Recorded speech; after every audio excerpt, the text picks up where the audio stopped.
बहुत सारे लोग ये इंतजार में रहते हैं शादी होगी तो अभी मांगना क्या क्या है, कार मांगे कि बाइक मांगे और क्या क्या चीजें मांगे। हुजूर सल्लल्लाहु ताला अलैहि वसल्लम के अखलाक पर अगर वो चलना चाहे तो मेरे नबी से पूछे, आका सबसे ज्यादा बरकत कौन से निकाह में है?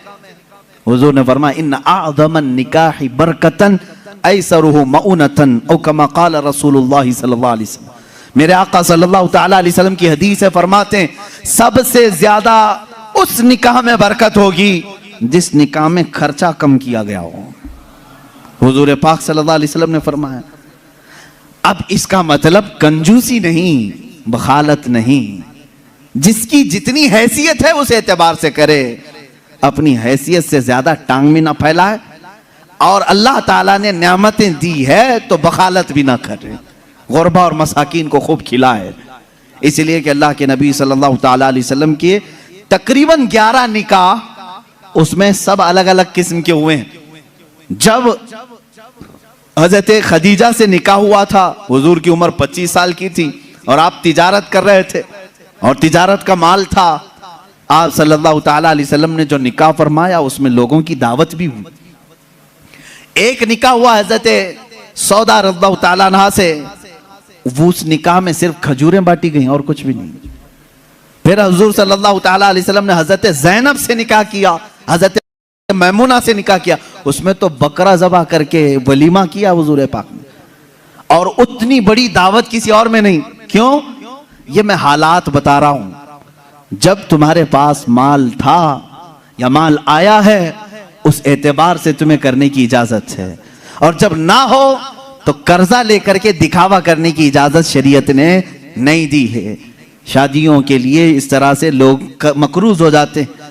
कई लोग ऐसे हैं जो अपनी पता नहीं अजीज अजीज चीजें उठाकर बेचते हैं, नहीं सिर्फ 4 लोगों में मुझे मुंह दिखाना रहता है, मुंह दिखाना रहता है, निकाह करना है बेटी का, निकाह करना है फलां का। और आज के मुआशरे से मैं नौजवानों से कहूंगा, मेरे सुनने वाले जितने नौजवान हैं, अगर नबी से मोहब्बत करते हो इस मिलाद में एक अज़म कर लो, एक अहद कर लो, हम में से जिसका निकाह होगा, हम जिससे निकाह कर रहे हैं, हम ससुर के लिए बला बन के नहीं उतरेंगे। हाँ, आज बहुत सारे दामाद बला बन चुके हैं, बला हैं, वो वबा हैं, इसलिए कि बेटी एक बार दिया है और ये बीमारी जिंदगी भर की लगा लिया है। हाँ, कई लोग हैं ऐसे। कड़वी जरूर है मेरी बात, जिसने अपनी बेटी दिया है और वो पीछे लग गया है। कल ही एक खातून मेरे पास आई, शादी होकर के उसके 9 साल हुए हैं, बच्चे भी हैं। वो रोती हुई आई, कह रही है कि मेरी माँ, उसकी माँ बेवा है, उसके बाप का इंतकाल हो चुका था बरसों पहले, और बरसों पहले मेरे बाप की जो प्रॉपर्टी थी खानदानी, वो मेरी बेवा माँ को मिली है, वो कुछ लाख रुपए आ गए हैं। और जैसे ही मेरे घर में मालूम हुआ है, शौहर ने मुझे बाहर निकाल के घर भेजा है, जा तेरी अम्मा को जो प्रॉपर्टी में मिला है उसमें से 2 लाख मांग के लेके आ। मुआज़ल्लाह रब्बना, भिखारियों से क्यों शादी करते हो? इस तरह के लोग जो अपनी औरत पर अपना महल सजाना चाहते हैं, उनकी हैसियत बहुत जलील है, बहुत जलील।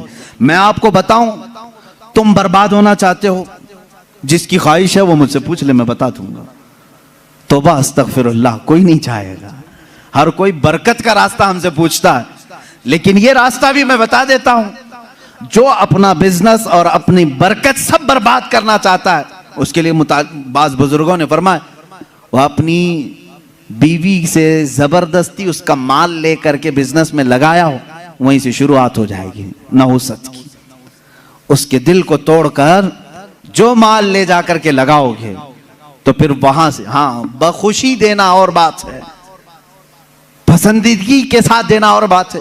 बहुत सारे लोग शादियों के बाद अपनी बीवियों पर दबाव डाल करके उनका सारा जेवर उठाकर ले जाकर रख देते हैं और उस पर तिजारत करने की कोशिश करते हैं। कहां की बरकत?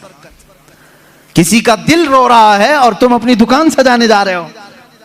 तुम्हें तो शादी इसलिए करने का हुक्म हुआ था, एक कमजोर मखलूक तेरे निकाह में आ रही है, तू कमा और उसे खिला। यहां उल्टा हो गया, उसी से तू कमाना चाह रहा है, ये उल्टा नहीं हो गया?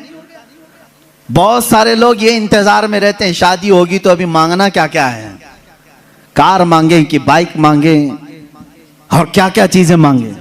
उन भिखारियों से मैं कहता हूं खटोरा लो और गली गली घूमो, हर जगह जाओ, 1 साल में बहुत कुछ मिल जाएगा। और अगर तुम्हें शर्म आती है तो मेरे अजीजों, एक खातून से और उसके बाप से इस तरह के मुतालबे हरगिज ना करो। हाँ, मांगने के तरीके भी अलग अलग हैं। पहले खुलकर मांगते थे, बोलते थे ये चाहिए, लिस्ट आती थी, सारी लिस्ट आती है खातून के घर में, ससुराल।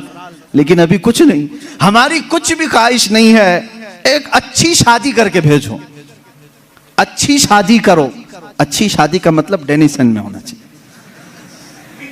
मैं तो यहां नाम ले रहा हूं, तुम दबा करके अपनी ख्वाहिशों का जिक्र करो और उसी में दबे लफ्जों में सारी चीजें हो। हमको कुछ मत देना, अपनी बेटी को ही जो कुछ भी देना है दे दो, हम उस पर नहीं कहेंगे। और बाप बेटी को जो जो दे बाद में ताना मारेंगे, क्या तेरा बाप इतना नाअहल है, तुझे एक वॉशिंग मशीन नहीं दिया, तुझे एक पलंग नहीं दिया, तुझे एक तिजोरी नहीं दिया, तुम तो कह रहे थे कुछ नहीं चाहिए। अजीजा ने गिरामी, ये भी तरीका भीख मांगने का ही है। भीख मांगने, ये जहेज की लानतों को खत्म करो। जो वो अपनी खुशी से ले आए वो उसका माल है, तुम्हारा नहीं। औरत जो अपने घर से लाती है वो उसका खुद का माल है, शोहर का नहीं, ना ससुराल का है।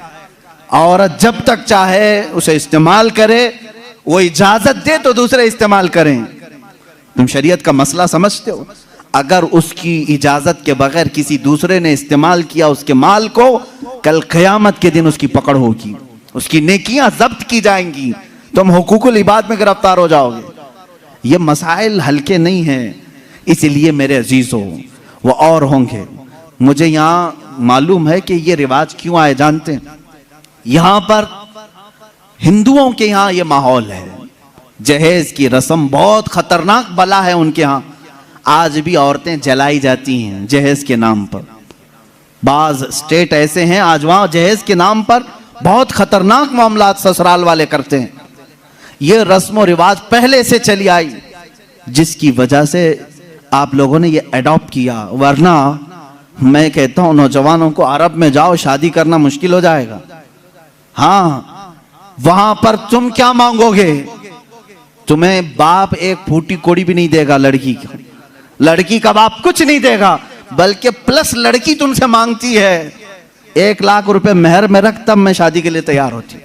वहां औरतें मांगती हैं। सऊदी में तो आधा किलो पाव किलो सुन्ना मेहर में देना पड़ता है। बेचारे कितने नौजवान ऐसे कमाते कमाते मेहर की रकम 40 साल के हो जाते हैं। बाहर वहां अरब में आज भी ये रिवाज, औरत का हक है मांगना, मर्द क्या मांगेगा? यहां जो हमारा माशरा बदला है उसकी वजह हमारी सोहबत है, जो देख रहे हैं हम इधर उधर। ये सोहबत का असर है जो तुम्हारे यहां जहेज की लानत आ गई। इसे निकालो अपने हाथ से। और किसी भी औरत के घर उसके बाप पर बला बन करके नाजिल ना हो। जब तुम बाप बनोगे तुम्हें पता चलेगा एक जिगर के टुकड़े को, बेटी को रुखसत करना कितना सख्त तरीन मामला होता है। मेरे अजीजों, जिन बच्चियों को हम अपने गोदों में पाले होते हैं, उन्हें बड़ी किए होते हैं, उन्हें पढ़ाए होते हैं, खिलाए होते हैं, हर ईद बकरीद पर उन्हें पहनाए होते हैं, इन नन्ही सी कलियों को जब बाप रुखसत करता है तो उसका कलेजा टूट जाता है। फिर तुम जानते नहीं, उसके घर से पूरी की पूरी जात लेकर के आ रहे हो, फिर उस पर प्लस तुम्हें और माल भी चाहिए, पैसे भी चाहिए। क्या ये रिवाज हमारे यहाँ नहीं है? रस्म करो तो लड़की के घर में, शादी करो तो लड़की के घर में। पूरे इस कार्यक्रम में सिर्फ वलीमा एक ही है जो मर्द के घर में होता है, बाकी क्या है? सब औरत के घर में करना है। बच्चा हो जाए चिल्ला उसके घर में। हाँ, जितने भी रस्म है, अरे शादी की तारीख फिक्स करनी है, तुम अपने घर में भी तो करा सकते थे, नहीं लड़की के घर में ही करेंगे जाके।